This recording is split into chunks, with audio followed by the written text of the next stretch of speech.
بسم الله الرحمن الرحيم. الحمد لله رب العالمين، وأفضل الصلاة وأتم التسليم على سيدنا محمد وعلى آله وصحبه أجمعين. اللهم علمنا ما ينفعنا وانفعنا بما علمتنا وزدنا علما. اللهم لا سهل إلا ما جعلته سهلا، وأنت تجعل الحزن إذا شئت سهلا. سبحانك لا علم لنا إلا ما علمتنا، إنك أنت العليم الحكيم. لله تبارك وتعالى. I praise Allah tabaraka wa ta'ala. I thank him. I ask Allah tabaraka wa ta'ala to raise the status and the honor of Prophet Muhammad sallallahu alayhi wasallam, his family, his companions, and all those who follow them in excellence until the day of judgment.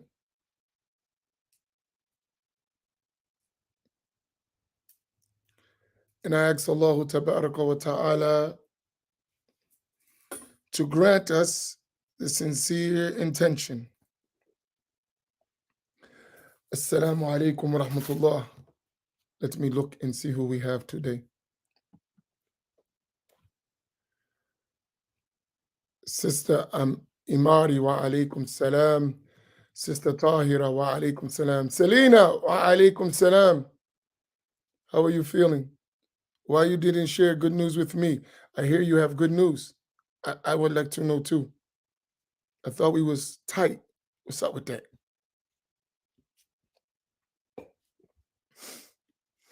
Sister Fatima Muhammad wa alaikum assalam wa rahmatullah.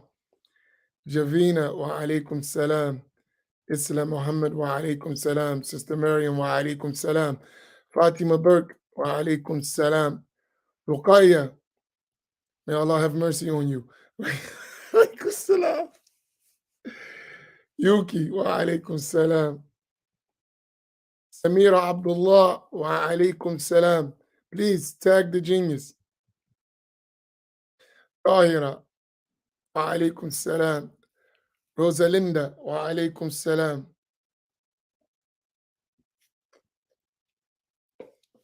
You know, Rosalinda, I learned more about you from the grapevine.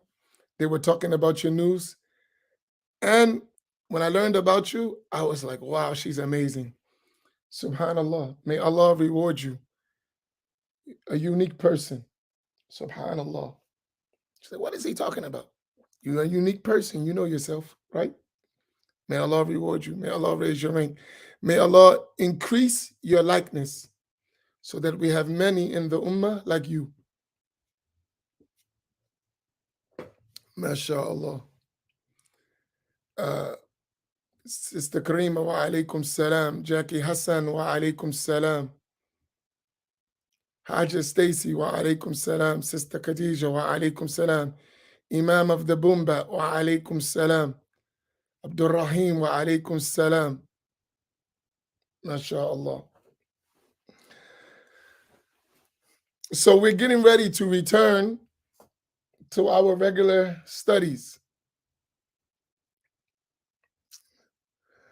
But yesterday, I mentioned something. You might not notice, you might not feel it from me, but I really, really, really love you. Some may not feel it because of sometimes the energy I give off. I don't see it, but I guess others do, so maybe I need to pay attention.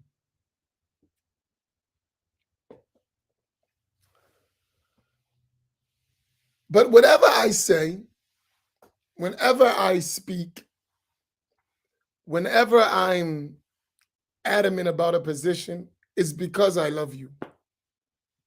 Seriously, I mean that. And, yesterday I was thinking about the conversations we had, and when we were talking about Malcolm X and Al-Hajj Malik Shabazz, rahmatullah alayhi, and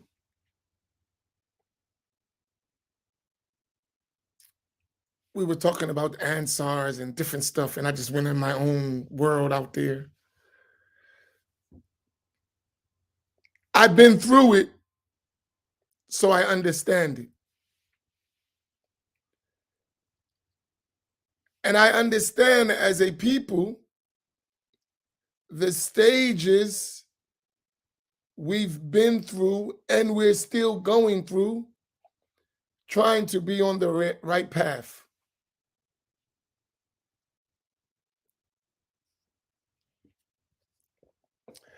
Likewise, how disappointing it can be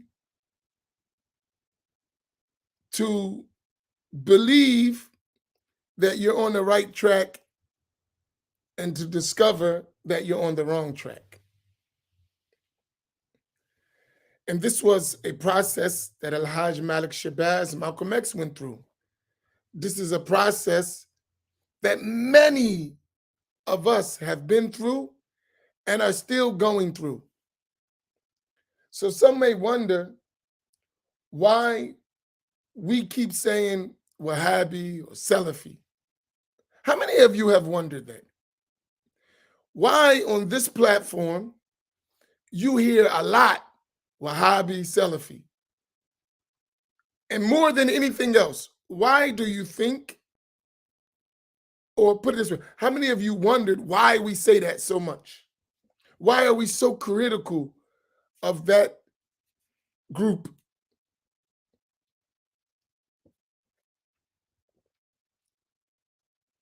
Any one of you ever wondered that? Maybe I'm perceiving something wrong, and there's a few individuals that's standing out and I'm projecting on the rest. But is any of you ever wondered that?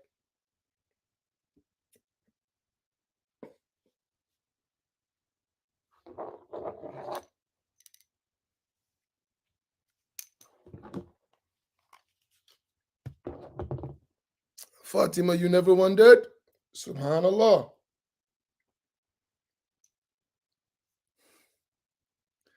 Some was that same. Yes? What's the same, Hajj or Stacy?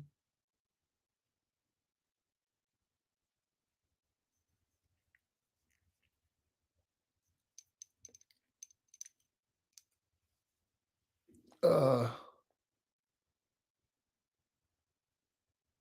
okay. Okay. Good. Maybe y'all getting ready. So maybe you guys are the hardcore ones.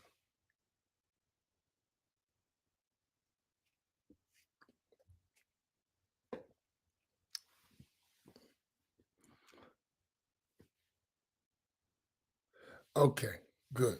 So you guys are the hardcore 3453 family. Uh, we have uh, the 3453 family. Y'all in it.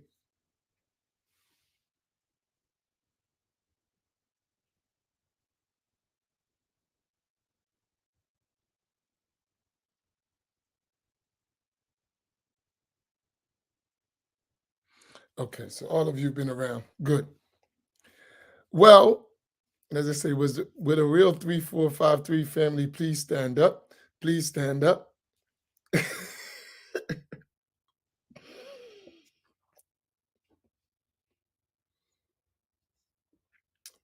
I'm going to say something for those who don't understand.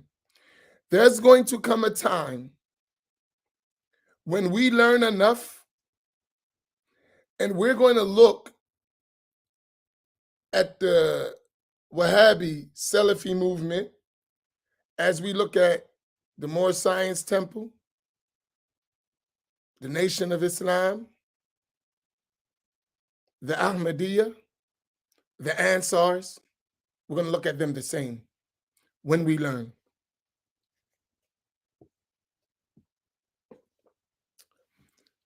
When we learn properly, we're going to look at them the same way. No different.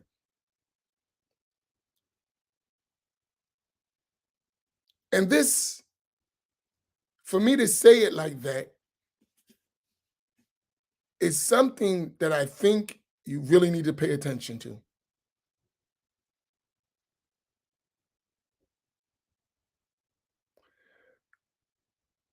Yeah, I knew I'd pull one out. Malika, you just got pulled out.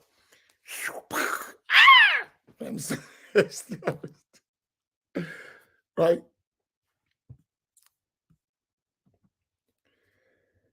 Do you realize, Malika, I'm going to share with you, right? I wish we could get past this point too. But unfortunately, until it is clear in the minds of a critical mass of our people, we're always going to have to deal with it, right? That's why most of our people have been victimized, misled by these ideas to they actually think they are the ideals of Islam. That's why we can't come back to Muhammad. We couldn't come back to Miami.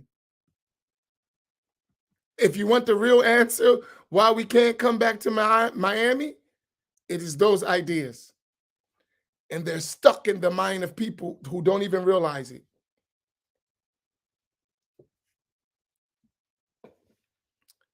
It's the underlining methodology of people without realizing it. That's why. Had we had a firm understanding of traditional Islam around the country, it would be easy. No, I'm serious. And sometimes you have a sickness that you don't realize you're sick.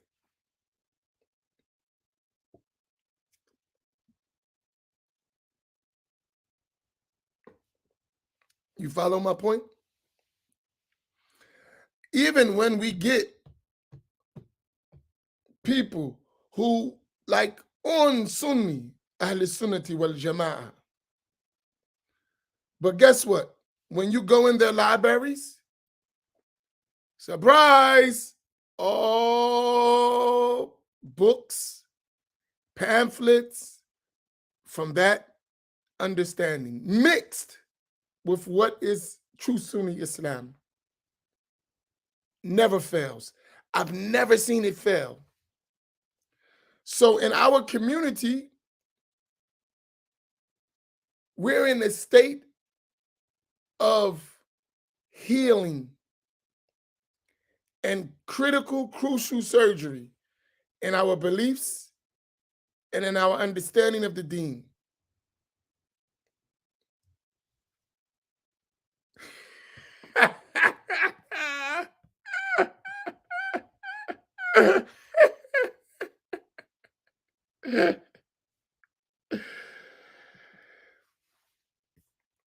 And because we don't understand it, we don't do much about it. Yesterday, and I'm going to a point at this. So yesterday I had a meeting with some influential people in the suburbs. And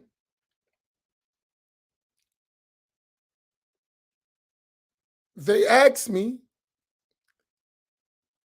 why can't I come back like I used to do? Good question, legitimate question. We miss you and we need you. Why you don't come back like you used to? And I said to them, I'm needed elsewhere. And if we don't do it, unfortunately, there are not enough of us who understand what needs to be done to do the work.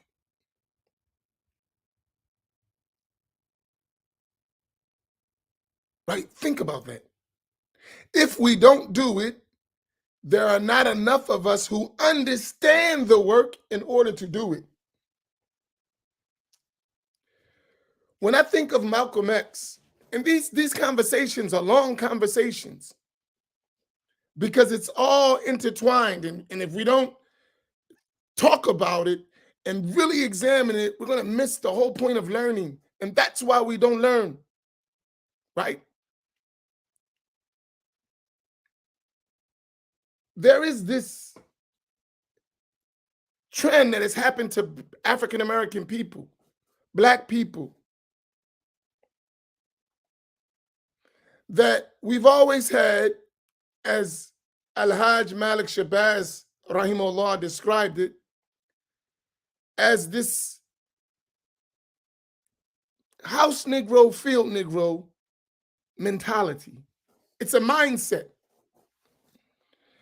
And within our Islam, we still have that same thing. We have house Negro Muslims and field Negro Muslims in our community. They exist. And we don't realize that.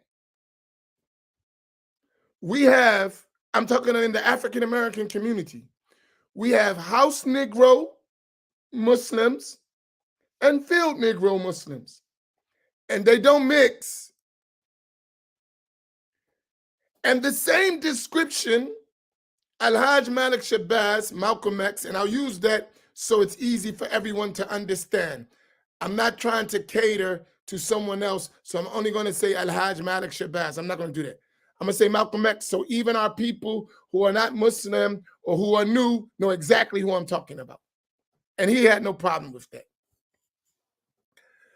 So when Malcolm X was describing the house Negro, field Negro,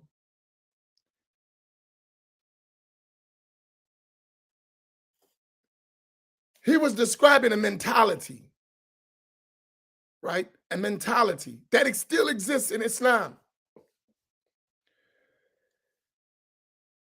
We have among us many people, and I want to emphasize this, among the Black community, Black Sunni Muslims, we have many of us who have the knowledge. Really, really, we have the knowledge. We understand. There's degrees and levels, of course, but we do have the general understanding. But too many of us have been bought and paid for by someone else. And therefore, we're not working in the field. We're in the house, a new house that was built for us to serve in.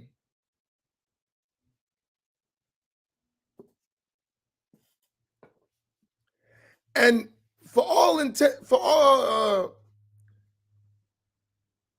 and purpose, those people that are like that sometimes became or become worse than the master who you're struggling against to free yourself from. They become the means to keep you on the plantation.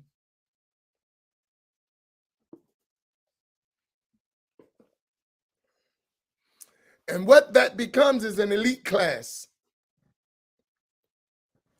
We studied overseas. We got connections to the sheikhs. We speak Arabic. And now we take that knowledge and we go join those who contradict the creed of Ahl Sunnati wal Jama'ah. It is very tricky. And then the people who are grassroots, Sunni, become like these are radical guys. They They are too strict. No, you have sold out, even though you have the truth. And you would notice this. You'll see that all of their lectures, all of their classes, and I say the majority of them, are in the suburbs and not given to the grassroots people. They fly all around the country to serve others and never, never, ever, ever, ever serve our communities as real education and real service, and is reflected in the places where they're at. If you go to those places, you would see that the people didn't learn, which becomes problematic. It becomes real problematic. Why? Because you're putting us generations behind when you have knowledge. You've learned. And we use all kinds of excuses to avoid this reality. I'm Sufi. I'm an academic. I'm an intellectual. I'm blah, blah, blah, blah. But what you're not is serving the grassroots, who are in most need of what you possess.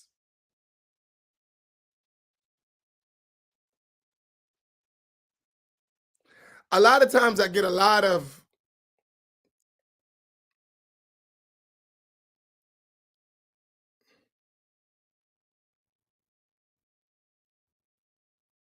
Ness, give me there. Here's my point. See, thank you, Fatima. What the heck is an extreme Ash'ari? What is that? Tell me. What's an extreme Ash'ari? Oh, just think about that. Someone said that Imam Amin Muhammad is an extreme Ash'ari. What is an extreme Ash'ari? Tell me. What the heck is an extreme Ash'ari? If you understand Ash'ari, what is meant, then an Ash'ari is a Sunni. An Ash'ari is a methodology. When we learn al-aqidatu al-Ash'ariyya, right, which is the creed of Ahl Sunnati wal Jama'ah, it's a methodology. It's a belief. It's a set of structures. It's how you understand. And the books have been related from us to us from an unbroken chain back to Imam al-Ash'ari himself. And everything in the school of the Ash'ari is documented in hundreds, if not thousands of books, right? What are you talking about? Think about that. So whatever would be Ash'ari is clear for anyone who studies Ahl Sunnati wal Jama'ah. So even if within the Ash'aris there are differences of opinions, we don't go outside of that opinion, nor will we debate it. We'll say maybe some Ash'ari said this is the stronger opinion in this issue.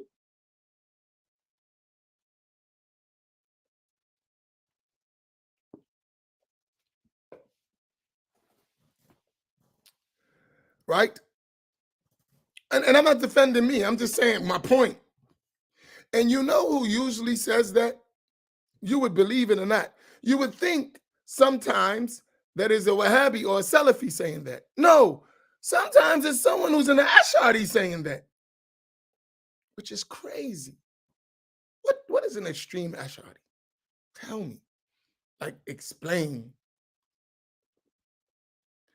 Do you mean that he's really an Ash'ari and you wavering on the fence? Is that what you mean?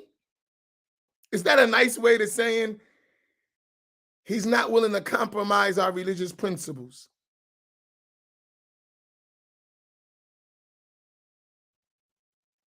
right?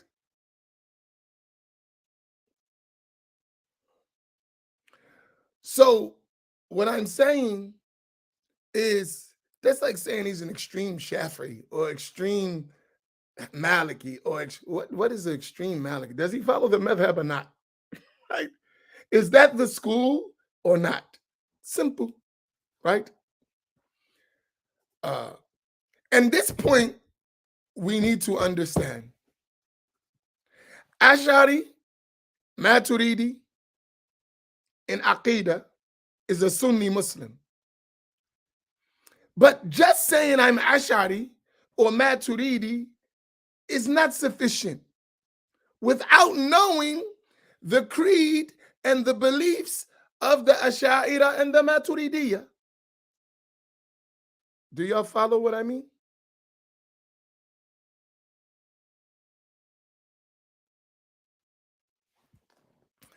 Ehab, I'll answer you later. I just need to clarify some things for you that you may not understand. So I'm not going to assume, right?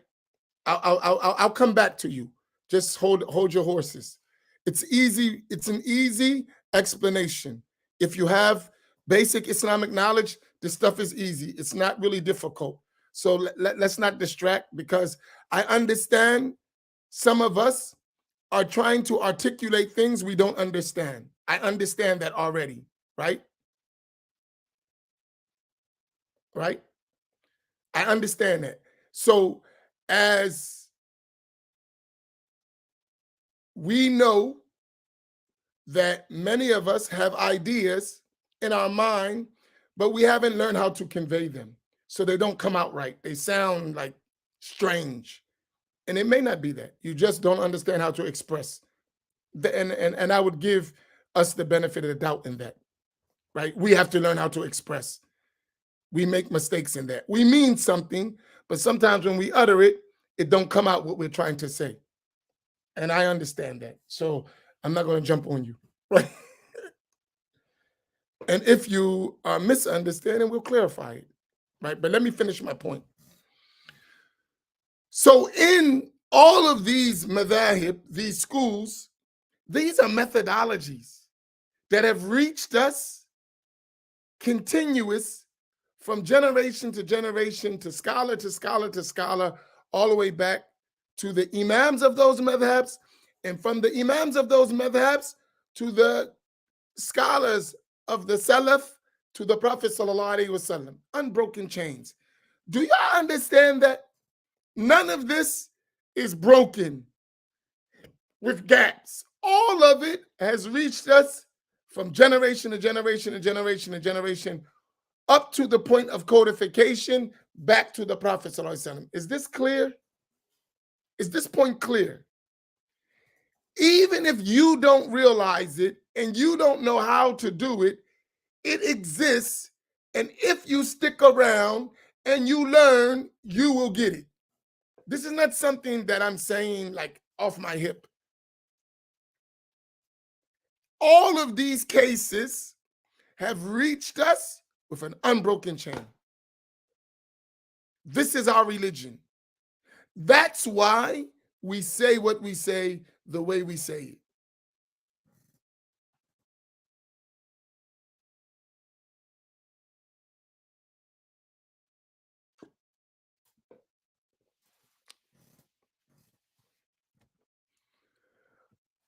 Okay. So, with that being said, since it's been conveyed like that, it's laid out, it's clear, it's not ambiguous, it's available.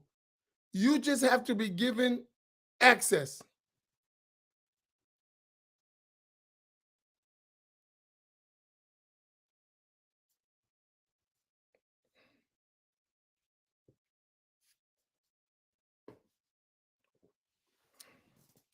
Okay, I'm going to take some questions as I get this point.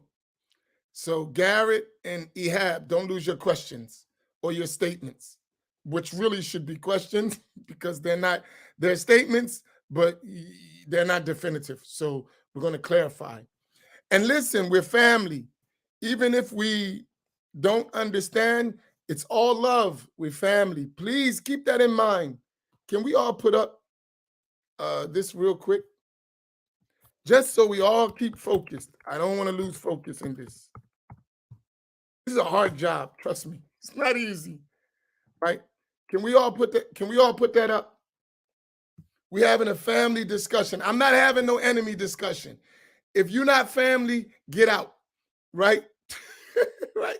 Get out. If you're not family, get out. This is a family talk. If you're not family, get out.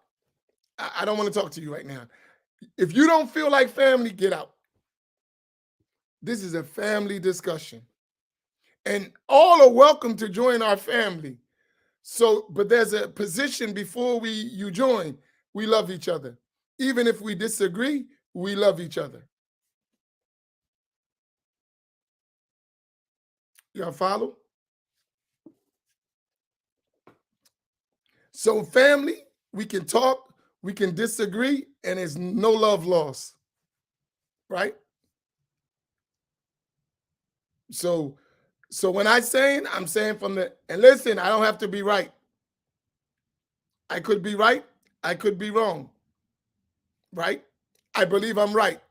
And if you're going to prove me wrong, you got to prove it. And we're going to discuss it. But it's all love, right? It's all love, no matter what. It's all love. And we may keep discussing till we come to a benefit for all of us to love. So it's nothing personal. This is important. Seriously, this is important. Because sometimes, because it ain't all love, we'll ignore the truth just to win the argument or win the discussion. Right?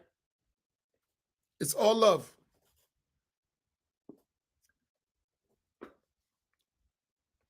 Right? Now, why I'm saying that? Because I'm going to talk about the issue without going in. So let's take your sentence. And I said this, and I assumed the best of you, Ihab, that you were trying to state something. And let me articulate it a little bit better and help you with it. Where are you from, Ihab? Question.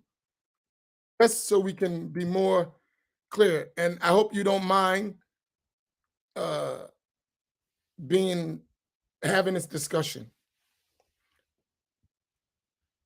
You're from Egypt, mashallah. You in Egypt now, or you in America?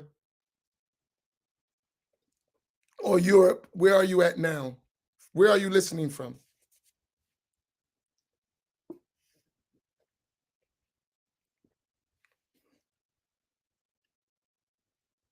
You're in Egypt. Tayyib. All right. I'm going to ask you a set of questions. Have you been following us or no? Or I've seen your name many times. Have you been following us, or is it new for you? I've seen you, but I don't know how much you're following. So I want to be fair.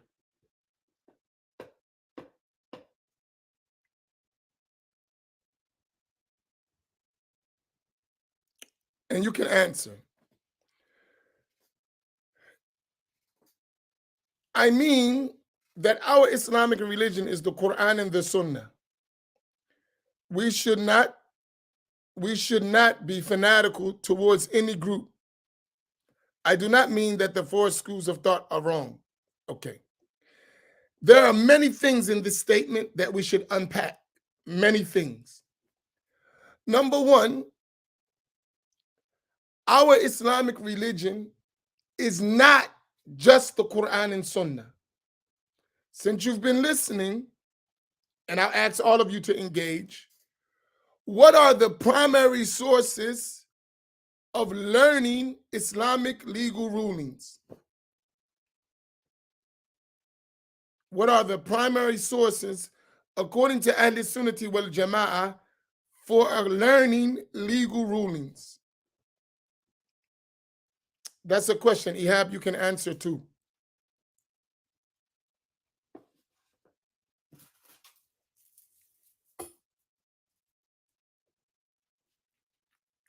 Everybody jump in. Okay. So, Sophia answered. Quran, Sunnah, Ijma, and qiyas, right? This is the agreement of Ahl Sunnati wal Jama'ah. And I'm going to say something strong. And this is going to be real strong. If you follow just Quran and Sunnah without anything else necessary to understand Quran and Sunnah, you will go astray. I'm going to say that to you again. If you just follow Quran and Sunnah without anything else necessary to properly understand Quran and Sunnah, you will go astray. Do y'all got that? Do y'all understand that statement? I'll repeat it. If you just follow Quran and Sunnah without anything else necessary to properly understand them, you will go astray. So our religion is not just the Quran and Sunnah. The Quran and Sunnah are primary sources, foundational sources to understand our religion, from which other aspects are built upon. Do y'all follow that? And in order to follow Quran and Sunnah,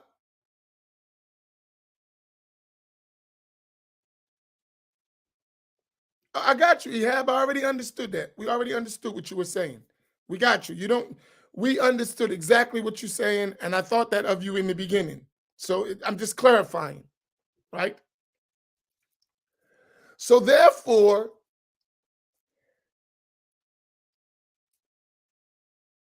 there are more sources to understand our religion than the Quran and the Sunnah, right? More than the Quran and the Sunnah. You cannot just say, I follow Quran and Sunnah, and that's it. That's a lie. No one does that anyway. Even those Wahhabi people, excuse me, who say we are following Quran and Sunnah are not telling the truth. You follow Quran and Sunnah according to the interpretation of so and so and so and so and so and so. So you don't just follow Quran and Sunnah. That's not true. That's a lie, right? That's not true at all. Do y'all understand that? No one just follows Quran and Sunnah. No one. They follow Quran and Sunnah according to the understanding of someone else. That understanding may be right. That understanding may be wrong. No one just follows Quran and Sunnah. Stop telling those stories. Right? That's a fallacy. Right? Now, that's step one. Step two. Where was your statement? I'm sorry. I had to follow your statement. Allahu Akbar. I'm sorry.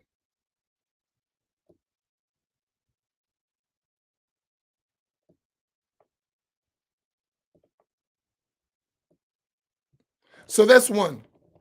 So Ahl Sunnati wal Jama'ah is a methodology of understanding the Quran and the Sunnah. That's a methodology. We should not be fanatical towards any group. Fanatical would entail that you consider your group right and every other group wrong. That's what you would mean by fanatical. Am I right? You consider your group, whatever that group may be, as right and everyone else is wrong. I think that's what you mean by fanatical, right? But we do admit with that definition, there is a correct group and other groups are wrong. That is true too, right? And that's not fanaticism, that's just truth. So what is that group that is right and others are wrong? That group is called Ahl Sunnati wal Jama'ah. And that group encompasses Ashari, Maturidi, Hanafi, Maliki, Shafi, Hanbali, people of Tasawwuf. They all fall in that group with their variety of understandings of the primary texts that have reached us with an unbroken chain that is accepted by this ummah. That is a group, and we should be fanatical about that in terms of it being right and its opposite being wrong. Do you follow that? Do you follow what I'm saying? So that's Ahl Sunnati wal Jama'ah. So I'm Ashari, I'm Shafi'i, right? I don't say everyone has to be a Shafi like the Maliki say everybody got to be a Maliki. No, joking. I don't say that. I say you can be Hanafi, you can be Maliki, you can be Hanbali. Just make sure you follow the methodology of those schools. That's all I say. All of it's valid. But make sure you really a Maliki. Don't be a Maliki doing something else. Don't be a Hanafi doing something else. Don't be a Shafi'i doing something else. Don't be a Hanbali doing something else. Be like what? You follow my point? Because many of us say I follow a madhab and don't follow a madhab at all. We follow our desires, not the madhab. We don't even know the madhab. We just say it. I'm black. We from Africa. I'm Maliki. What books you learned? From whom did you learn? No one. Okay, you're not Maliki. You're delusional. You're not Shafi. You're delusional. Now be Maliki and be Shafi and learn the way Ahl Sunnah say learn, and then we take it into consideration. Do you follow my point? That doesn't mean you know everything. We're talking about the methodology of learning. In every school, the methodology is the same. It's different books, different scholars, different texts, different methodology, but in terms of principles and foundational principles, but the way of learning is the same in every madhab in Ahl Sunnati wal Jama'ah. Nothing's different. You need a living teacher. You need a student. You need reliable, trustworthy books. And you need a continuous, unbroken chain. That's in every school. That doesn't change. That's Ahl Sunnati wal Jama'ah. Do y'all follow me? Am I clear? This is not extreme. This is Sunni Islam. And no one has learned anywhere and learned Sunni Islam and cannot say the same thing. It's not something special Amin Muhammad came up with. This is Ahl Sunnati wal Jama'ah. You're in Egypt, Habibi. All you have to do is go to Al-Azhar, read the curriculum of Al-Azhar, learn from the tradition of Al-Azhar, and you're going to see it's the same thing he's talking about. I'm not saying anything different. When Azhar was Azhar, before the invasion of the Wahhabi thought and money, because now you have a person who's Azhar in form and clothes, but he's not Azhar in creed and practice or nothing else. He's Wahhabi in Azhar clothes. And this is a problem in Egypt, a big problem, right? Which the scholars of Azhar have been fighting against for almost 300 years. This advent of contradicting Ahl Sunnati wal Jama'ah. This is Azhar. Okay.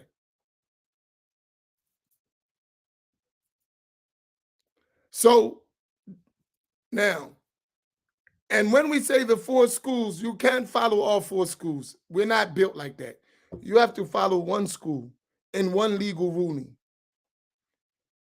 And you may follow a school in another legal ruling while following the conditions, the integrals, and avoiding the invalidators in that school in that case. So all four schools are correct, but we cannot follow all four schools in every issue. That's not possible. Okay. MashaAllah. So see, we clear, Ihab, we on the same page. See?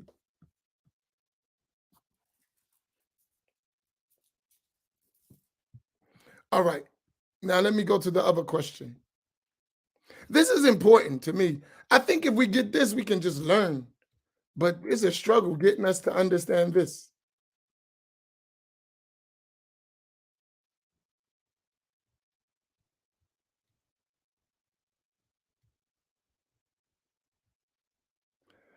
Okay, let me take the other point.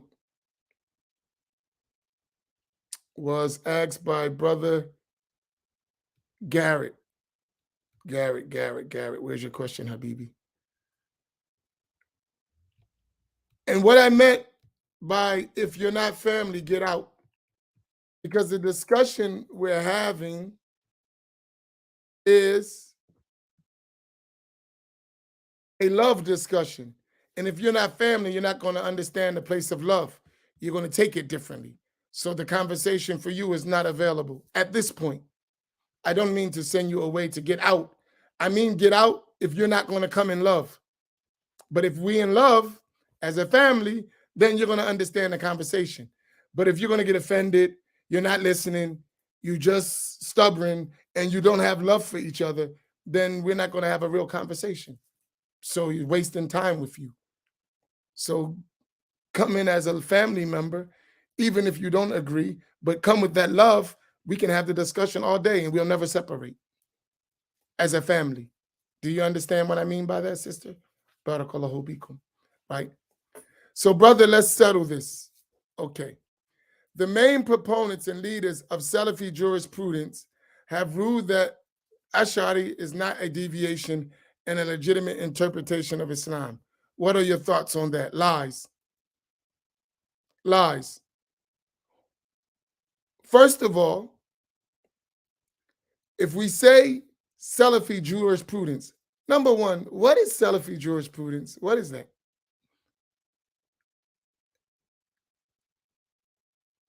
Al-fiqh as-Salafi. What the heck is that? What is it? No, I'm being honest, Garrett. What is it? Al-fiqh as-Salafi. What is that? And who are its main proponents and leaders? I've never heard of that in my life. So who is it? What is it and who are its proponents? If I say al-fiqh al-Hanafi, al-fiqh al-Maliki, al-fiqh al-Shafi'i, al-fiqh al-Hanbali, I can mention its main proponents and leaders, right? For instance, Imam Abu Hanifa, Imam Muhammad ibn Hassan al-Shaybani, Imam Abu Yusuf, Ibn Abidin, later in the later scholars, right? Imam al-Quduri, later scholars. I understand, right?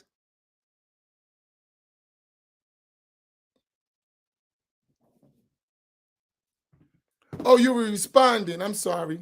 I can't see when you're talking to someone else. That's not a question. Okay, I'm sorry. But what is Salafi jurisprudence? Anyway, still answer the question. Because the way it's stated, what is Salafi jurisprudence? Is there a such thing?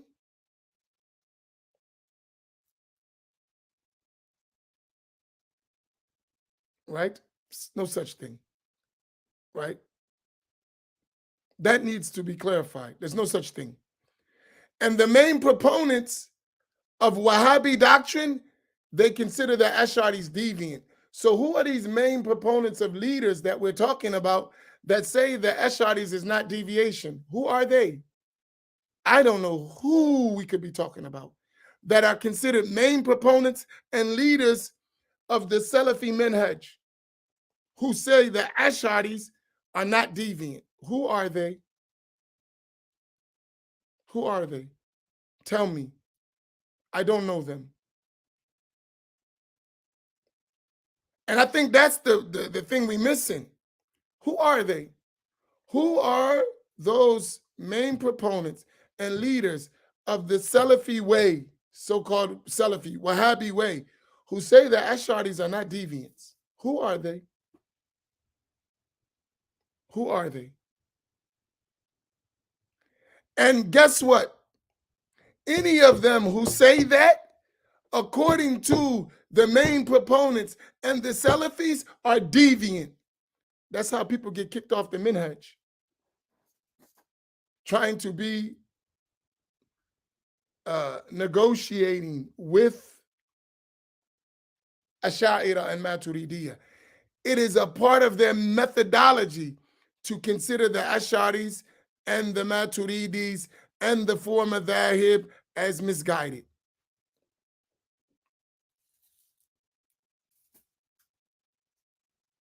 Do you understand that? So I just want us to follow this. And I'm not, listen, we need to clarify. We cannot be like, we have to have this clarification so we're not confused. So if you read their books, and their books are available in Arabic, they always write that Ash'aris are a deviant group.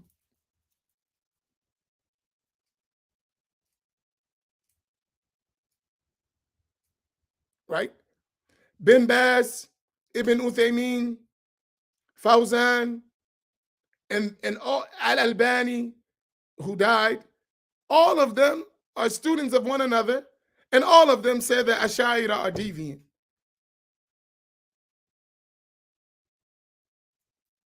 People of innovation, bid'ah. So, and they're the big six among them, right?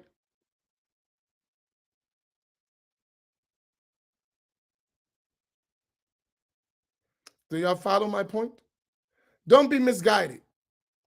Those guys who be talking that, they're not being honest with you. They're lying. Oh, we all right with the Ash'aris. You're not Salafi or you're not Wahhabi talking about you all right with the Ash'aris. And the Ash'ari creed is valid. Right? And you're not Sunni talking about the Wahhabi creed and the Salafi creed is valid. You're not a Sunni. Anyone who tells you that is a liar. Do you understand that? Listen, if you see a Sunni talking about it's valid to believe as a Salafi or a Wahhabi, he is a liar. And they're not Sunni, no matter what he say. It contradicts everything the Sunni belief has. You cannot have the double standard like that. Do you understand this point?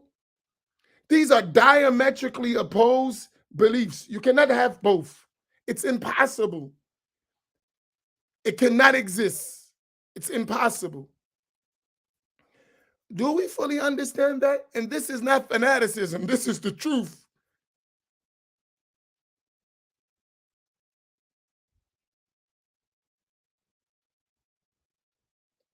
We family, Garrett. We good.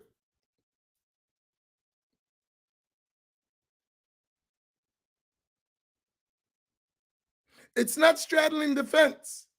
It's misguidance. Pure and simple. It's not straddling the fence. Now, I want to add a thing that I added yesterday. There's a difference for saying something is wrong and saying something takes one out of the fold of Islam. There's two different things. And you should be able to distinguish between the two. Not everything is wrong makes you a non-Muslim. Not everything that is wrong makes you a non-Muslim. It's still wrong. But you could still, in some cases, remain a Muslim while having a wrong understanding. It didn't take you out of Islam, but it's wrong. Do y'all understand that? Are y'all with me? It's wrong, but it's not kufr. And sometimes we don't understand that fine line. We think every deviation is disbelief, and that's not the case. Some deviations allow you to still remain in the fold of Islam. Some deviations take you outside of the fold of Islam. And the wise person is the one who can distinguish between the two. So automatically, when we say someone is wrong, don't automatically assume we're saying they're not Muslim. There is a difference. There is innovation that is never accepted, and then there is disbelief, kufr, that takes you out of Islam. And that's a whole nother discussion, which entails learning what things take you out of Islam and what things do not. That's a whole nother class, a lesson.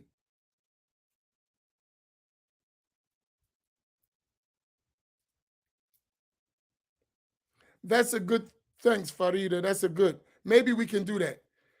Please ask folks to put the word question in caps before asking the question to make it easier for you to scan and find questions. Right.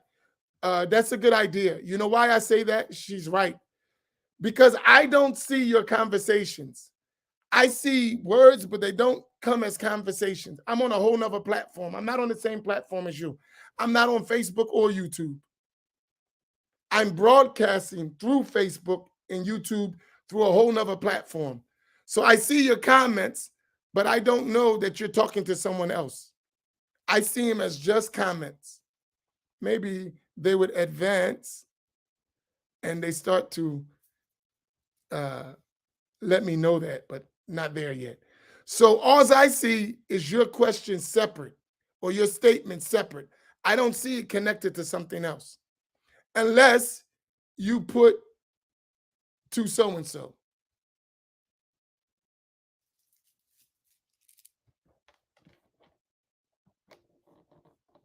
See, like this, that's a good thing. Question: how are the Salafi and Sunnis different? Money ways, let me just give you one. It's easy, a starting point. The Sunnis believe about Allah subhanahu wa ta'ala certain things. And the so-called Salafi Wahhabis, they believe about Allah different things.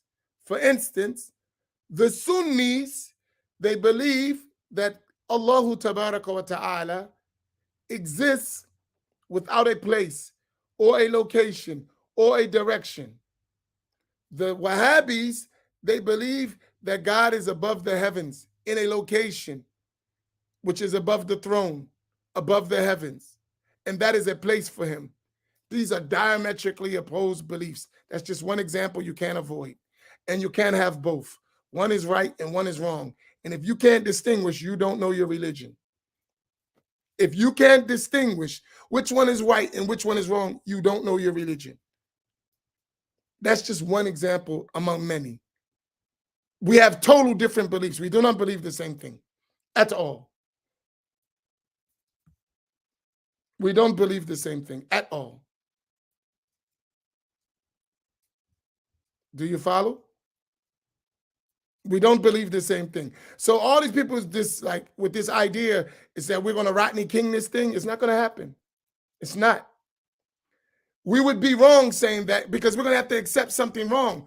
Now, are we going to get to the understanding to where we understand? That's another story. That's a discussion.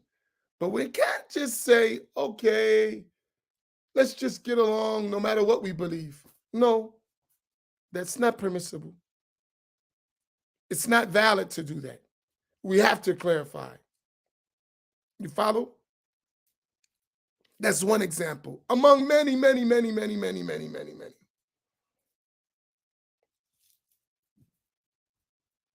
And this is not an issue that the Wahhabis disagree with when they're sincere and honest.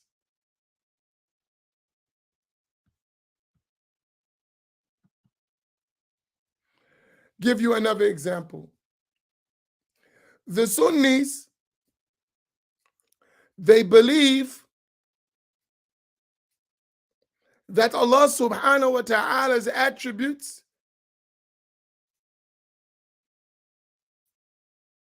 are not literal according to their apparent meaning, which would entail attributing to Allah attributes of bodies. The Wahhabiyya, they believe that those attributes are literal, and if you don't believe them literally, you have denied them. This is a big difference between Sunni Muslims and Salafi Wahhabis. A huge difference. And we could go on and on and on and on and on and on and on. Hey, as our teacher said, it is as if they came with a new religion. When you understand Sunni Islam, it is as if they came with a whole new religion.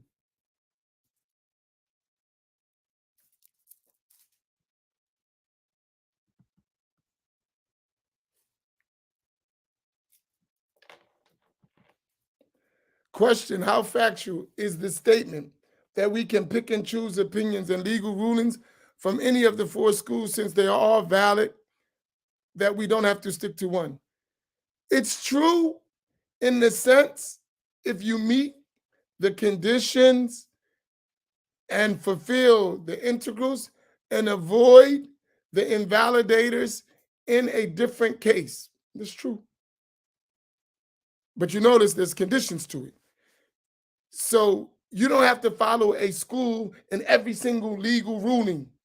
You can follow any of the four schools in the legal rulings, so long as you meet the conditions, fulfill the integrals, and avoid the invalidators. In that school, in that issue, it's valid. However, that may be extremely difficult for you, and that's why we follow one school. But you don't have to stick to one school in every case. No one does that anyway.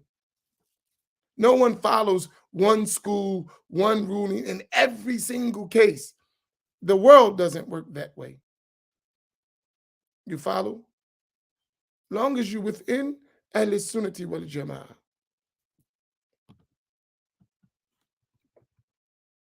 This is not like, and that's why we have to have these conversations.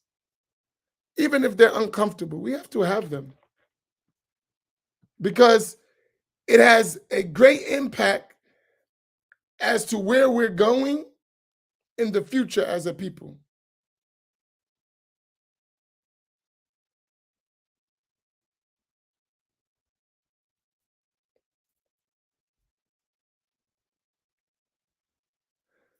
But this is understanding. That's why I said we got to have love, because it's understanding.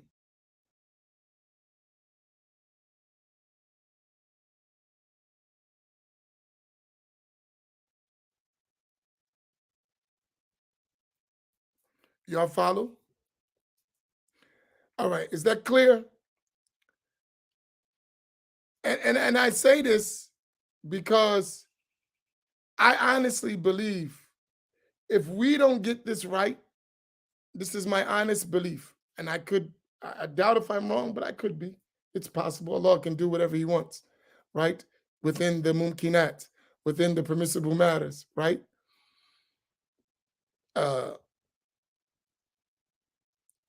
But if we don't have a sound methodology of Islam, we as a people are in trouble. If we're all over the place with our understanding of the deen, we're in trouble. And don't be satisfied with just form, right? Don't be satisfied with just form. It's okay for us to learn. Stop letting people tell us learning is causing division. No, we need to learn. We need to understand our religion, right? We don't need to be ignorant. We have to learn, all of us. And if we're going to face the world, we have to know what we're doing. We have to know what we're doing. We cannot be all over the place. We cannot every 20 years change our understanding of the deen. The deen has been conveyed for 1400 years. Why every so many years we got to change to a new methodology? Because we never learned the first one in the beginning. We can't keep doing that. We cannot keep doing that. If y'all understand what I'm saying. We have to be clear, and we have to understand our religion well, and then build upon what we know by learning and acquire properly what we don't know.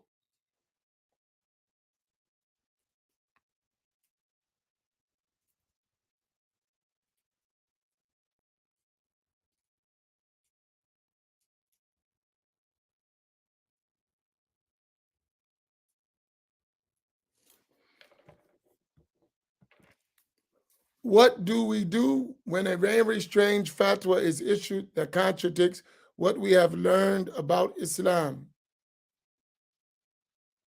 Follow the methodology of Ahl Sunnah. Find out how that fatwa was arrived at. Then ask the people of knowledge above you about these issues and then see the legal ruling. That's it. Because sometimes we may think a fatwa is strange and it's not strange. We just don't understand. And sometimes the fatwa is strange. What is going to be the bar by which we weigh that? What is understood within the established four schools of Ahl Sunnati wal Jama'ah, the Hanafi, Maliki, Shafi'i, Hanbali school. That's how we're going to weigh that fatwa. And its principles and all of that. But that may take someone learning to do that. Maybe something seems strange to us, we just don't understand. And it's not strange at all. We just don't, we lack knowledge. And we don't know how fiqh works in the first place. So the fatwa may seem strange outwardly, but in reality, it coincides with our methodological principles within our Sunni schools. I'm not saying the specific case you're talking about, and that should be something separate, but that's how you know. And you have the ulama of Azhar, ask them, right? You have ulama of Azhar, ask them, right? Don't think strange. Sometimes we just don't understand how fiqh works and how fatwas are arrived at. Sometimes we just don't understand. We only know the outward part, not the inside of the computer. We just know how to get online. We don't know how the computer works. So when scholars give fatwas, they're talking about what is inside the computer, not just the buttons you press. Do you understand? When the scholar gives a fatwa, he's not talking about the outward part. He's going inside to show you how it works and then giving you different ways to do it. That's work. That's not easy. Not anyone can give a fatwa.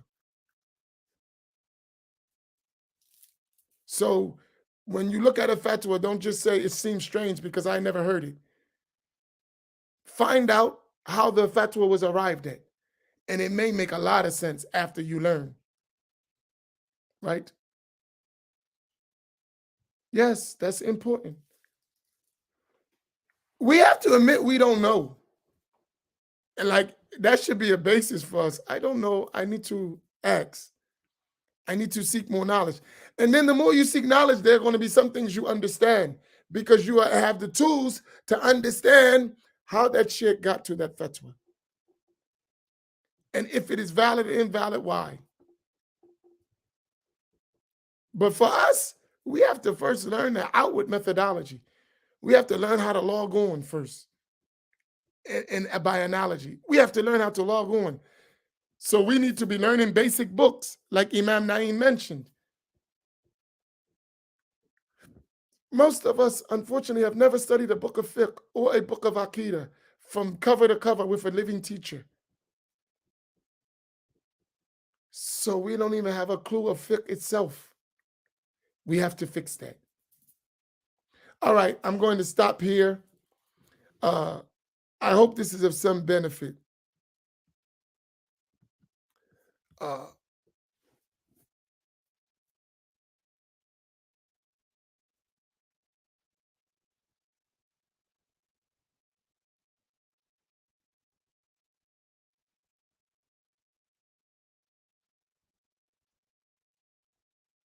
Sorry, James, I know nothing about the book at all. Sorry, I don't know. I never even heard of the book.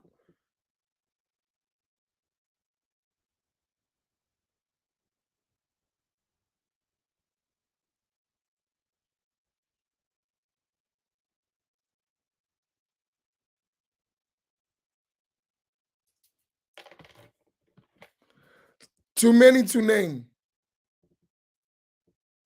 There's so many similarities. That's why people think Salafis are Sunni. Too many to name. And the similarities are way more than the differences. But the differences are critical. Listen to what I said. The similarities are too many to name. That's why people confuse Salafi and Sunnis.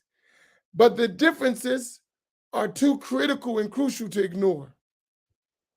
Does it make sense?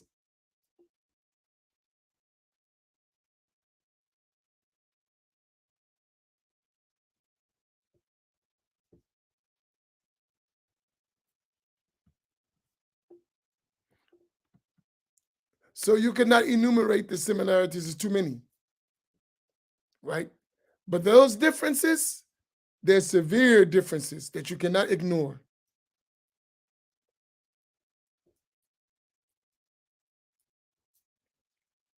May Allah reward you, inshallah ta'ala.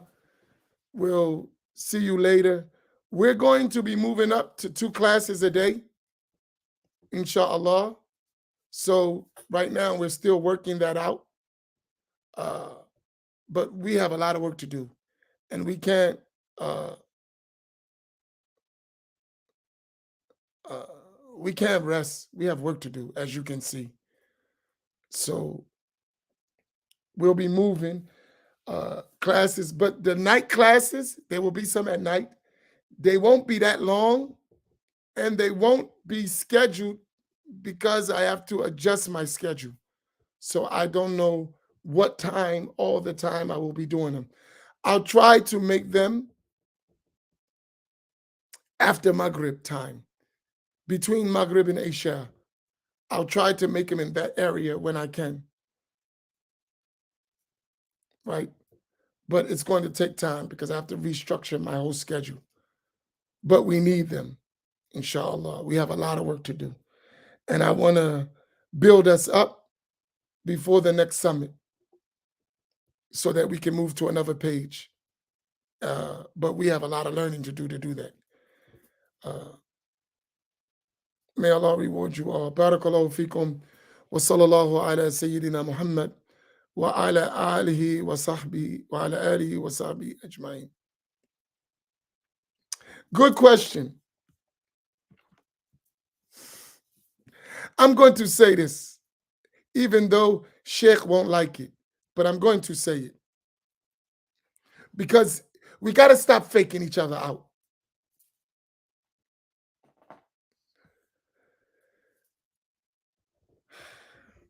I hate this, but I'm going to say it anyway. Sheikh Walid Rifai will not be joining us anymore. He will not be joining us anymore for the near future until we change.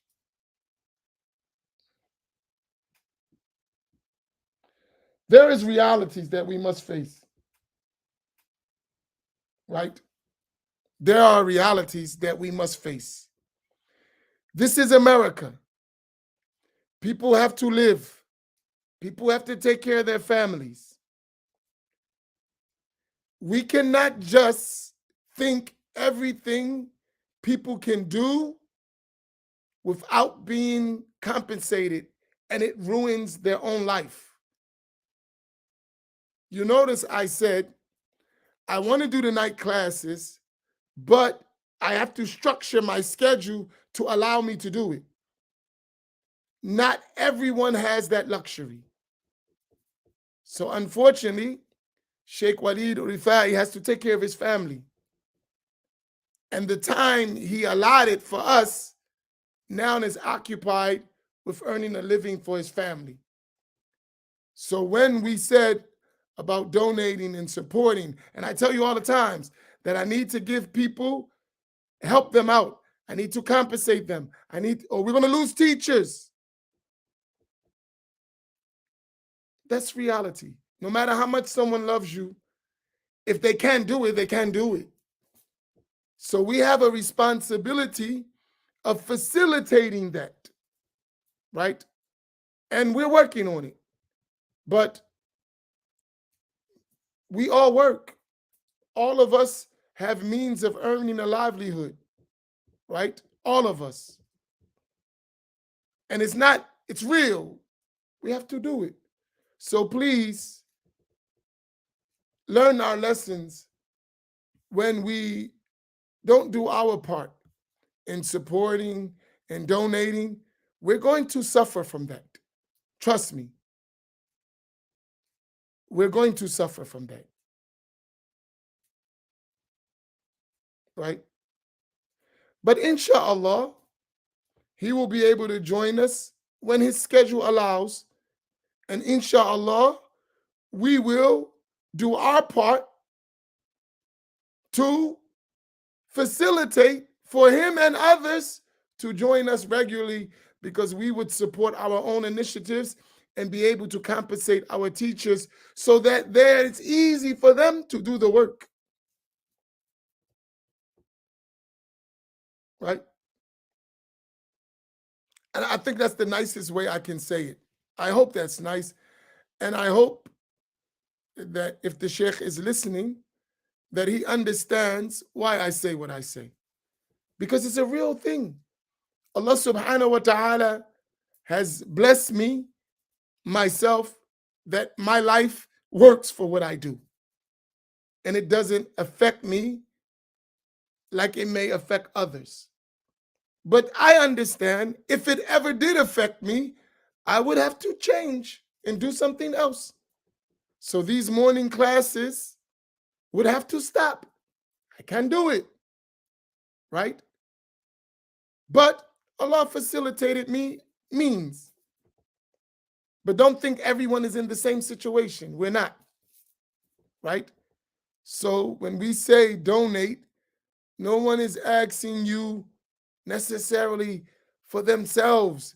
They want to do the work, but the work needs support. It does. Free is not free. It has a price. Somebody's paying all the time. Keep that in your mind. Free is not free. Somebody is always paying a price. You may not know it, but free is never free. Never. It always costs. Somebody's paying. So now you understand, right? And it's a big loss, even for me. I have to do more because, right, we still have to keep going no matter what. But somebody's going to pay a price. Hey, Isla. Hey, Leslie, guess who's going to pay the price? Yeah, I'm messing with you. Somebody going to pay. Right, now let me stop. May Allah reward us all. Let us keep Sheikh Wadid, and he did as much as he could do. And I'm quite sure when he gets free time, he'll do more. I know him for 30 years or more. But right now, he has to do what he has to do. Let's make dua for him. And now let's just pray. Let us donate. Let us help the program so we can bring our teachers back and more teachers, not just him. Right? Barakallahu bikum. May Allah keep us